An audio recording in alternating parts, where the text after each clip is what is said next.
நாமக்கல் மாவட்டம் சேமூர் செல்லம்பாளையத்தில் 4 வயது மகள் பூவரசியை கொன்ற தாய் ஸ்னேகா கைது செய்யப்பட்டார்.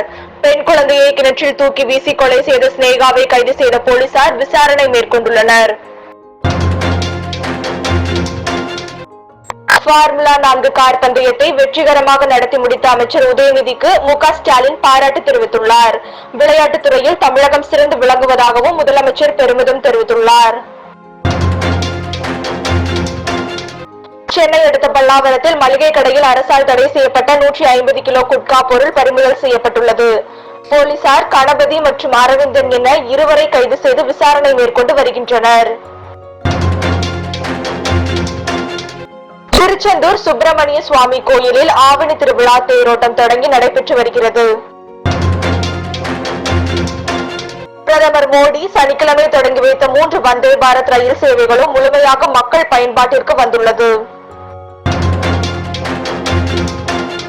மைசூரில் நகர்ப்புற மேம்பாட்டு ஆணைய நிலத்தில் 4000 கோடி ரூபாய்க்கு முறைகேடு நடந்ததாக புகார் எழுந்துள்ளது. முறைகேடு வழக்கை எதிர்த்து கர்நாடக முதலமைச்சர் சித்தராமையா தொடர்ந்த மனு மீது இன்று இறுதி விசாரணை நடைபெறுகிறது. திருப்பதி ஏழுமலையான் கோயிலில் தரிசன டிக்கெட்டுடன் வருபவர்களுக்கு 50 ரூபாய்க்கு அன்லிமிடெட் லட்டு விநியோகம் செய்யப்படும் என அறிவிக்கப்பட்டுள்ளது. ஆந்திர மாநிலம் விஜயவாடாவில் ஏற்பட்ட வெள்ள பாதிப்புகளை 2வது நாளாக ஆய்வு செய்து வருகிறார் முதல்வர் சந்திரபாபு நாயுடு. வெள்ள பாதிப்புகளை படகு மூலம் நேரில் சென்று பார்வையிட்டு வருகிறார். காட்பாடி அருகே போதை ஊசி பயன்படுத்திய 2 கைது செய்யப்பட்டுள்ளனர்.